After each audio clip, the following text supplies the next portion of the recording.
My name is Chris Widdick. I'm competing in the NPC Universe show in 5 weeks. Today I'll be training with my coach, Justin Miller. We'll be going through chest workouts today.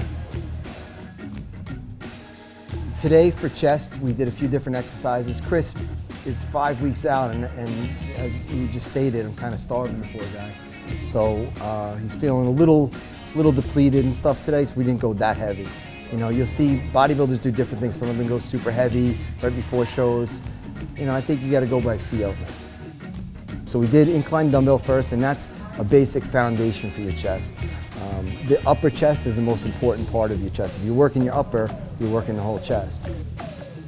With the incline dumbbells too, it mimics the natural motion of the arms. So if you're locked on a barbell or on a Smith machine, you're locked in position, whereas a dumbbell, you can bring the arm forward and in. We did 4 working sets. We did a few sets with the 120s, and actually we did a lighter set at the end with the 100s, just to get a little more blood into the muscle. To me, it's not much how much weight you lift, it's actually the contraction and the blood flow going to the muscle. So no matter what I'm lifting, if it's 45 pounds or it's 100 pounds, it's the contraction of the muscle rather than how much weight it is. At the end of the day, your muscle has no idea how much weight it is, how much weight you're lifting. It's just the contraction that you're producing with the muscle. So that's one of the biggest things I've learned. So for the second exercise, we did a seated flat press. So we did an incline for the first movement.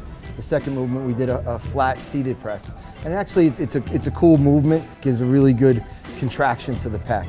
So we did a few. So I think we did 4 sets of that to get a good squeeze and good contraction on working the lower pectoral area. I liked it a lot too. When I could feel the blood flow, my chest was getting, felt swollen. I couldn't really go any heavier than I was going, and that's all I could ask for if I had a big pump. And it's good to mix it up. When you do, obviously, chest, you want to hit it from, like all muscles, from a variety of angles. Third exercise, we did a cable crossover. So for a cable crossover, it's working a little bit more of I would say the entire pec. Even though you're going lower and it's technically a lower pec movement, you're contracting. The way I have Chris doing it is he's contracting it like he's doing a most muscular pose, like if he was a bodybuilder hitting a most muscular pose. So he's flexing the entire pec. So he's bringing the weight down to the front. You can see he's squeezing the entire pec, and it's not just the lower pec, the upper pec, the middle pec, everything.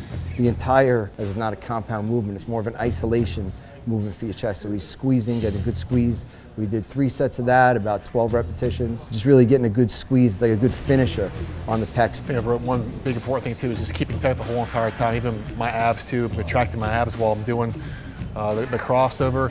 It's keeping everything tight. So even when I'm posing at the show, mentally, it's like a psychological movement. You're keeping everything tight as you're going, not bloating at your stomach as you're flexing, and keeping it tight. It's a good mental cue for me. He's not a professional weightlifter. He's an amateur bodybuilder looking to be a professional bodybuilder. So it's not about lifting the weights as much as it's about contracting the muscles. So when he's on stage flexing, he's conscious of his whole body.